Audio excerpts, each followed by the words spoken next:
Good afternoon, everyone, and welcome to Feature Friday. Hi, as usual, I am Jackie Kwan, co-founder of Uplifter, and joining me today is Garrett Trod, our product expert. Hey, Garrett, there you go. I'm like, I don't, Garrett, you're on mute and you're not sharing anything. You're gonna have to unmute yourself, Garrett. I wanna. Oh, please. You're on your own, lady. It's like I went into a party room all by myself, and I was like expecting a bunch of people, and there was no one there. Sorry about that. I'm Hello. like, and then I just see through the plexiglass people laughing at me. Oh, Jesus. All by yourself. You're all by Sounds yourself. like a real experience. Are you okay? Yeah, no, I'm fine. Okay. The social distancing, you know. Right.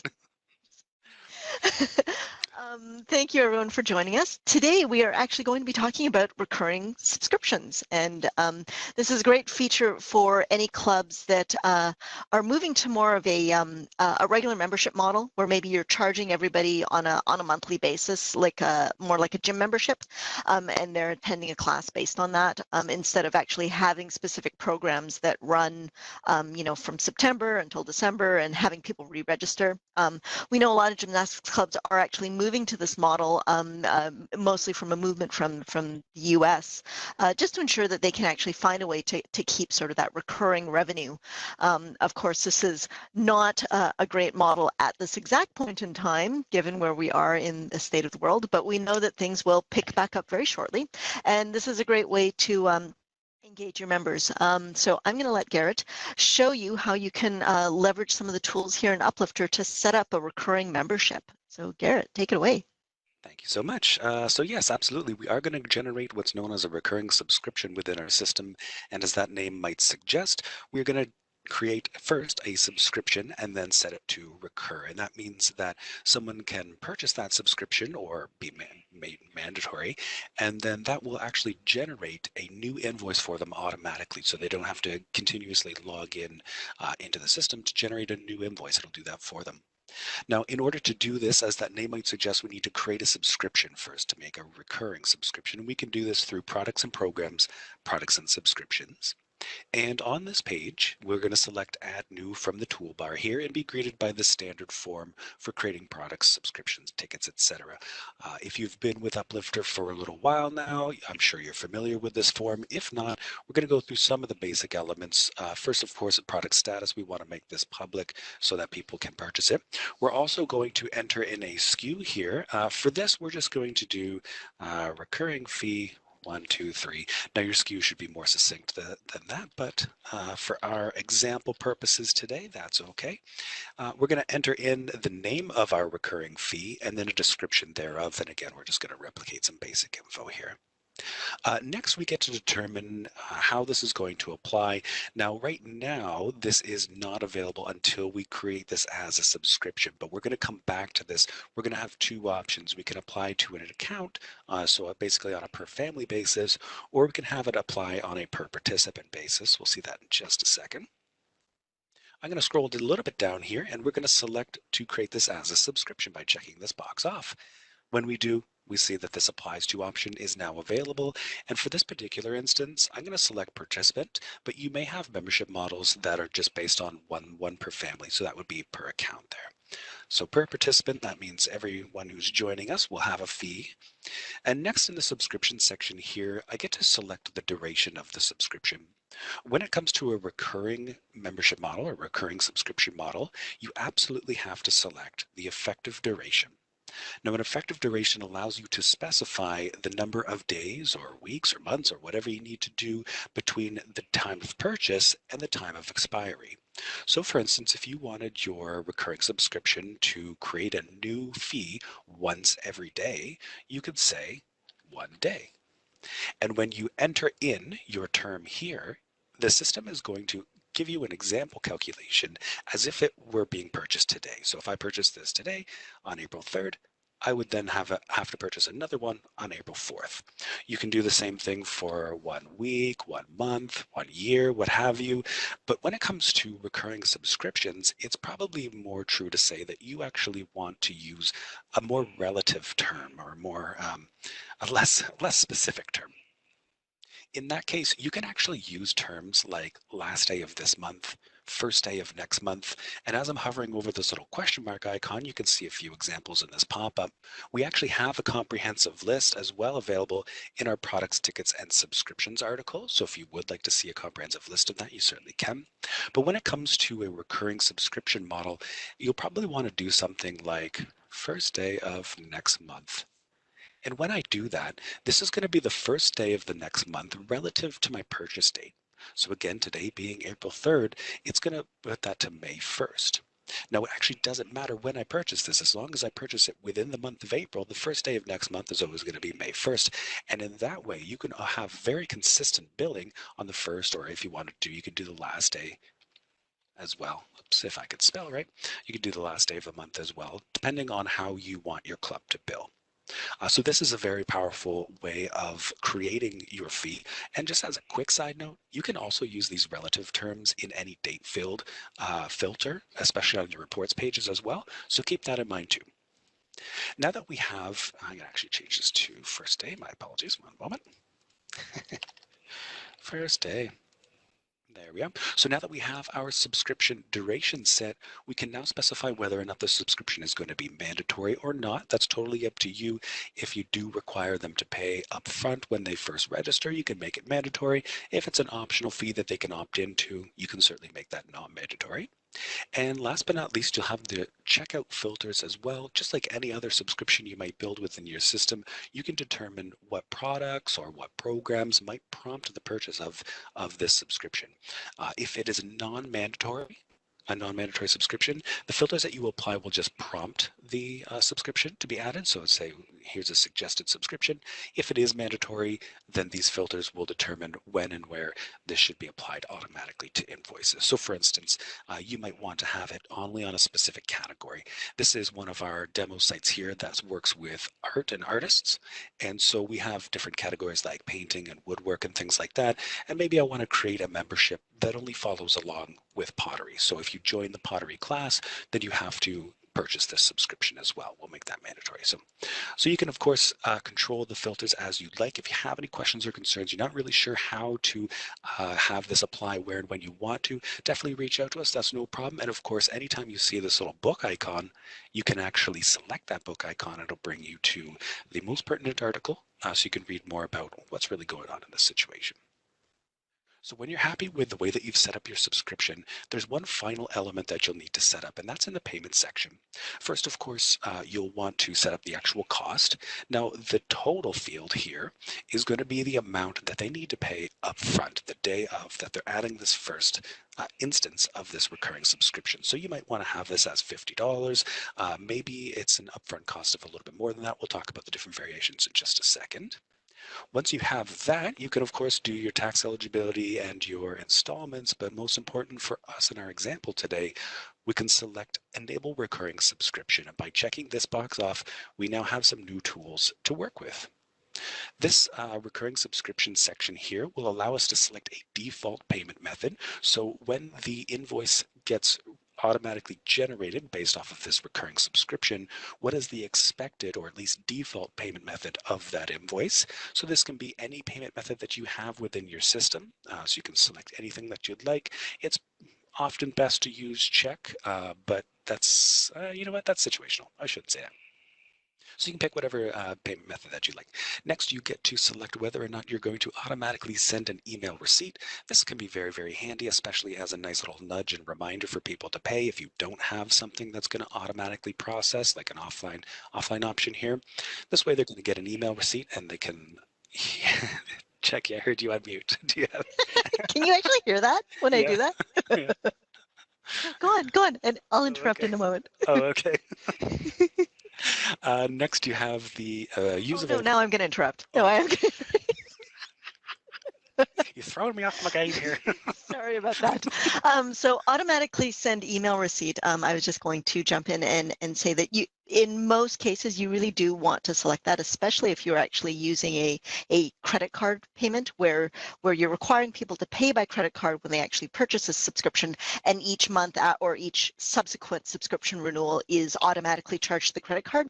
And that is for PCI compliance. For any of you that keep up with those sort of security measures, it is important that anybody who is taking online payments knows that when you actually charge a card for a credit card that has been stored for reuse or recurring payments, it is important that you notify your members as part of the whole subscription that you have that card on file and you may reuse it to actually charge this payment. And it is actually important that you actually notify those members when that occurs. So I do highly recommend that you select the automatically send email receipt if you are using credit cards for that. So now I'm done. Sorry. Go ahead. Perfect. Thank you so much, Jackie.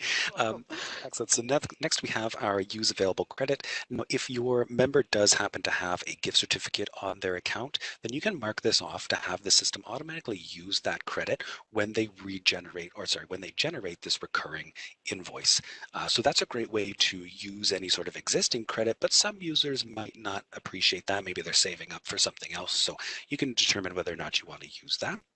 And next we have reuse previous invoice payment details. And this actually goes along with what Jackie was speaking about. If you have a credit card processing, processing on the C, you threw me off everything. I blame this completely on you. Keep going. I'm listening. Go ahead. Go ahead. Thank you. So if you are actually processing a credit card and you select to reuse the previous invoice payment details, then it is going to reuse that card and that token to process the next invoice. So it is very important that you select this automatically sent email receipt in that instance so that they are aware of that process. And last but not least, we have the recurring amount. Now, this is different than the total amount. As I said, we're going to come back to the total amount. This total amount is the upfront cost for the initial purchase of this membership or this subscription, whereas the recurring amount is the amount that is applied to each generated invoice thereafter. So for instance, you might want to have a bit of a different pricing model. Maybe it's $150 upfront to join the membership, and every month thereafter or every week thereafter, what have you, it's only $20 a month. So in this way, you can have a varied sort of pricing model based off of your needs and your requirements for your club there. So that is everything in regards to the basic setup of a recurring subscription. Remember, when you're doing this, it needs to be an effective duration. You can use relative terms, and you'll need to mark off that you want to enable recurring subscriptions and set up all these settings. Now, once you have these within your system, what's this all going to look like? Well, in this particular instance, I have the Art Attack membership, and this is a $10 membership that I offer through my art club here. And as you can see, it's on a per account basis. I have an effective duration of 1 day. It's a really expensive membership. It's coming in every day. It's not mandatory, but when you opt into it, it happens every single day. And then, of course, every recurring fee is $10 as well as the upfront fee. So let's take a peek at that. Let's go to our invoices here. And on our invoices page, we can see Kim. She's really excited about Art Attack, and so she's opted into it right away. On invoice number 1, we can see that she's not only registered for that, and actually my apologies, I don't think this is the right one. Nope. On invoice number 1, she has registered for our Art Attack membership, and that's applied at $10. And then invoice number 2 and 3 here, or 3 and 4 if you're counting properly, will actually show the recurring membership being applied again. We have a pending recurrence, and here we see this, so this will be actually this order here. So we've got the initial purchase, we've got the recurring instance, and then we've got today's instance that was generated this morning. We can see that this is still pending a recurrence. Now, what that means to you guys is as you are seeing these invoices automatically generate, if you do need to take action on this and maybe cancel it, maybe Kim is not really happy with Art Attack membership, you'll need to find the one where there is a pending recurrence. And in that instance, you can come back to that invoice and you can select to edit that. And now we can actually cancel that pending recurrence. And in so doing, they'll no longer automatically generate those invoices. And so Kim is essentially free of this membership. So that's an important thing of note as well. We will be working on some additional tools that will give you more control and more tools available to you to sort of work with these recurring memberships, not only en masse, but with some more granularity as well. So that is coming. For now, you do want to go to the invoice and cancel through the invoice itself. And that is everything I have. Jackie, anything that we'd like to add? It is coming. You mean I have to flip those things? Yes. Yeah, I've promised everyone now, so it's It's out there. it's Everyone out there. knows. Everyone knows. No, Garrett is correct. We are, as we understand that this is a burgeoning model in terms of how clubs are trying to move towards to keep their members engaged, keep them sort of going through that recurring revenue model. We've recognized that there are some additional tools that we want to create to enhance our recurring membership or recurring subscription model. So those will be coming in the coming months here. So you'll see them shortly, and we'll probably do another Feature Friday that walks through that. So we know that there are a lot of clubs are looking at different ways to try and leverage and engage their members in this really critical time. We know that there are a lot of clubs that are looking at things like online courses and whatnot. And I'm not at all suggesting that everybody should move to this model, but something that you may want to look at is you could actually come up with a very nominal recurring membership, maybe a monthly membership that would give some of those users access to something like online materials. Maybe you want to provide some online tools to keep your athletes fit or conditioned, or provide them with weekly incentives or daily sort of email or notification incentives. And you could actually use this model to say, if you sign up for this, you'll have access to those tools. So keep in mind all of those online tools, they're great. We actually might have some additional releases or information about that shortly. We do know that there are a lot of clubs that are using different technologies out there to keep engaged and interacting with their members. So we might have some things available later on. Keep in mind though, any club that is using that, if they are part of a larger organizing body, make sure that you are taking into account any insurance issues that might apply to that. Make sure that any of the materials that you are providing to those individuals in terms of how you are interacting with them would be covered under the insurance that might be available to you from either your governing body, or if you actually have your own private liability insurance as a club. So keep those things in mind, very, very important. And also important to keep in mind privacy and security issues. So yeah, so just my couple of words of note on that. But for now, though, next week, I see on our schedule, Garrett, you've got complex content templates. That sounds very complex. It's the most complex, and that's why we're no, it is just of the content templates that we have for the public side of the site. There are a couple that do require a little extra step, and that's why I've referred them as complex for some reason. But we are going to look at those and talk a little bit about those extra steps in order to make your site look and feel exactly how you want to. So definitely join us for that. That's next Friday for Feature Fridays. For my part in this, thank you so much for joining us. We really appreciate you taking the time, and we hope that everyone's staying healthy and safe. Jackie, any last words? Other than I might crash your Feature Friday next week, as I always do. Oh, snap. No, that's okay. The other thing I would like to just mention to clubs, if they are listening, we did release a number of improvements and enhancements to our batch invoice edit tool that we had released the week before. So any of those clubs that are using that to perform sort of mass refunds or mass discounts or whatnot, if you actually haven't completed those, we did release a few enhancements yesterday that will help you, make those elements a little bit faster for you as administrators. So take a look at those. Garrett and the team will be working on the documentation on that shortly. I was going to say it's not ready. Don't rely on the documentation. And I didn't say rely. I said you'll be working on it. We're developing and releasing faster than the product team can put the documentation together. So take a look at that. Might help you with that. But as well, we did architect it so that when things are ready to ramp back up, you'll be able to utilize those tools to very quickly edit invoices and get people back up and running with your club. So we, as Garrett mentioned, we are hoping that everybody is safe and healthy, keeping a safe social distance from each other, and keeping their hands clean, and yeah, doing well. So all the best to all of our clubs, and we will see you next week on Feature Friday. Thanks so much.